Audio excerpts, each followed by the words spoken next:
Okay, in this lecture, we now take a look at the opening examples for Chapter 23, Differences in Electric Potential, that is, voltage. It is critical that you understand these basic examples in order to really wrap your head around exactly what is meant by difference in electric potential. Okay, let's access the first problem. Let me read it to you here. Please copy it down into your notes. Okay, a proton accelerates from rest through a potential difference of 5,000 volts. Part A, what is the change in potential energy?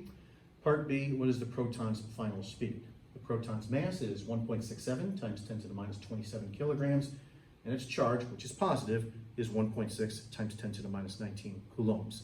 Okay, let's picture the proton falling through a constant electric field, that is, just to keep the problem simple and straightforward. So let's say I have a constant electric field, like so. And then if you want to picture this as the constant electric field, it forms in between the plates of a parallel plate capacitor. That's perfectly fine. So it's like there's a positive charge up here somewhere and a negative charge down here somewhere that is causing this electric field. Once again, picturing it as constant for simplicity. Okay, now let's pick two heights, if you will, two equipotential surfaces perpendicular to the field lines at these locations, here and here. Okay, now forgetting about the problem for just a moment, what is meant by a region of high potential and a region of low potential? That is, which of these two lines is which? Well, we define what is meant by high potential and low potential in terms of a positive test charge. So for example, if I had a positive test charge, which way on my diagram does it fall? Well, it falls downwards like so. So then therefore, if it's a positive test charge, it would require more work on my part to lift the positive test charge to this equipotential surface than this equipotential surface. So therefore, by definition, in terms of a positive test charge, this right here is a region, as we say, of high potential. And this down here is a region of low potential. A positive charge falls from high to low potential. In this problem, we have a proton, so then therefore we'll picture the proton falling in the following way. It will start here at a region of high potential and then fall to here, a region of low potential, where it will have some speed. Okay, the energy is conserved, so we're just going to set up a conservation of energy calculation, but we have to get which is which in terms of the basic expressions. Here's how we do so. Because the proton is going to fall from here to here on the diagram, we're going to consider this point here to be point A and this point here to be point B. Okay, and then change in potential energy per charge is equal to difference in electric potential, VB minus VA. Okay, now we are given the right-hand side of this expression. We're given it as 5,000 volts. However, is it positive or negative? The 5,000 volts is the difference in electric potential. It's the final value minus the initial value. If the proton falls from high to low potential, the final value is less than the initial value, so then therefore final minus initial has to be a negative number. So the potential difference then therefore is negative 5,000 volts. 5,000, excuse me, volts. Like so. So you have to be extremely careful of your positive signs and negative signs when describing what happens as the proton falls. So if it falls through a potential difference of 5,000 volts, it falls from high to low potential. Therefore, that potential difference is a negative number, negative 5,000 volts. Okay, now the charge itself. The charge itself is positive. It's sometimes referred to as E positive, by the way, when talking about a proton. This is equal to positive. I'll put the plus sign there for emphasis. 1.6 times 10 to the minus 19 coulombs. And then later on, when we get to part B of the problem, we'll need the mass of the proton, which is 1.67 times 10 to the minus 27 kilograms. Okay, now part A. Part A of the problem is asking us merely to calculate the change in potential energy. That is, this quantity right here. Should be positive or negative. Well, as the object falls, its potential energy decreases, and then therefore the final value of the potential energy is less than the initial value. So the change in potential energy should be a negative number. Let's go ahead and calculate. So the change in potential energy delta U is equal now to the Q moved to the other side, so E positive, and then multiplied by the potential difference of negative 5,000 volts. Because the charge of the proton is a positive number, this then means that this quantity here will be negative as it should be. Now let me obtain my calculator.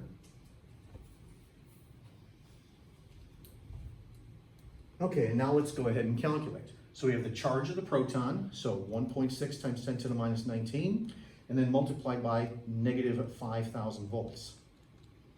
And I end up then with negative 8 times 10 to the minus 16 joules, because we're talking about a change in potential energy here for part A of the problem.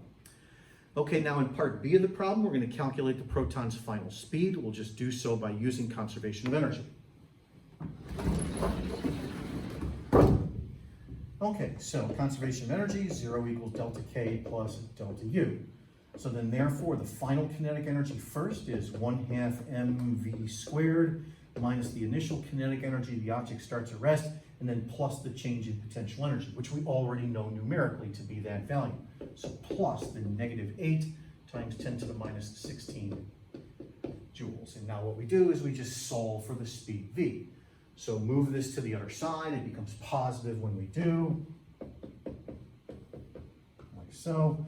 Cross multiply the 2, divide by the mass of the proton, like so, and then take the square root then in order to find the speed v, like so. Notice that underneath the radical sign, we'll end up with a positive number, as we should.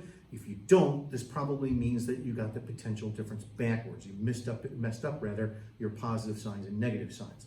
So once again, you have to be really careful about what the potential difference is. In this case, it's a negative number. Okay, now let's just go ahead and solve. So multiply by 2, divide by the mass of the proton, 1.67 times 10 to the minus 27. Take the square root of all of that. And then you end up with the following. It's pretty large, 1, 2, 3, 4, 5. It's roughly 9.78 times 10 to the 5th meters per second. Okay, and now we'll repeat the problem, but in this case for an electron. Let me go move my file.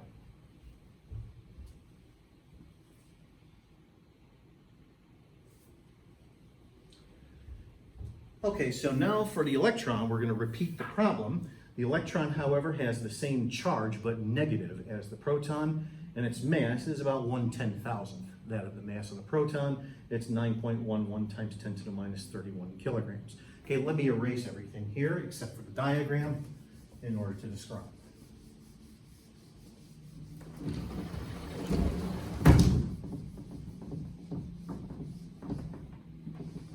Okay, so first of all, we have the mass of the electron here in this problem, 9.11 times 10 to the minus 31 kilograms.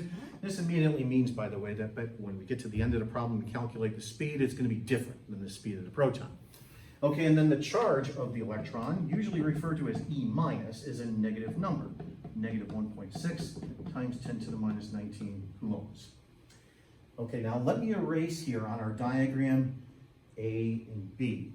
In which direction on the diagram is the negatively charged electron going to fall? That is it going to fall from high to low potential, or instead, is it going to fall from low to high potential? It's going to fall from low to high potential. Just think of it in terms of forces to keep it easy. Right up here somewhere is a positive charge that's causing this electric field, or equivalently somewhere down here is a negative charge that is causing this electric field. So if, for example, there's a positive charge up here, it's going to attract the negatively charged electron in this direction. So then therefore the electron falls upwards on the diagram. It falls from low to high potential as opposed to a positive charge, the proton from earlier, falling from high to low potential. This begins to illustrate, by the way, why we bother to describe potential difference when talking about the electric force as opposed to the gravitational force, where we don't really bother. In the case of the gravitational force, objects always fall downhill. They fall from high to low potential. There is only one type of mass, and that's positive. However, there are two types of charges, positive and negative. A positive charge falls from high to low potential, whereas a negative charge falls from low to high potential. So the negatively charged electron is going to fall from here to here on the diagram. Therefore, we call this point here point A, and this point here point B in the problem. And then we have the potential difference of 5,000 volts. Is it positive or negative? Well, the electron starts here at low potential, and it ends up here at high potential. So then therefore, final minus initial is going to be a positive number in this case. That's positive 5,000 volts. Like so. Once again, you got to be really careful of your positive signs and negative signs when working through a basic example such as this. Okay, now let's go ahead and calculate in part A of the problem, once again, the change in potential energy. Should it be a positive number or a negative number? It should be a negative number, because as the electron falls, it loses potential energy and gains kinetic energy. So then therefore, the change in potential energy should still be a negative number. Let's see if it is. So change in potential energy is equal to the Q multiplied up by the potential difference, where the Q is now E minus. Like so. Remember that the charge of the electron is a negative number. So then therefore, yes, the change in potential energy will be a negative number once again, as it has to be. It's numerically the same as it was before, by the way, and the reason why is because the charge of the proton and the charge of the electron have the same numerical value. Okay, now that we have the change in potential energy, then let's do part B of the problem, where we once again find the speed. In this case, it's the speed of the electron. Okay, so for part B of the problem, 0 equals delta K plus delta U. We'll get a different speed here for the electron as opposed to the case of the proton, because the mass is different. Okay, so let's fill in our terms. So final kinetic energy minus initial, and then plus change in potential energy. Like so, run through the same algebra in order to solve for the speed, and when you do, you end up with this expression here. Like so, same as before, but in this case we're talking about the electron. So let's go ahead and finish this up. So 2 divided by 9.11 times 10 to the minus 31. Multiply that by 8 times 10 to the minus 16. Take the square root of all of that. And we end up with 1, 2, 3, 4, 5, 6, 7. About 4.2 or so times 10 to the 7th meters per second. Like so, the speed is faster because the mass is smaller.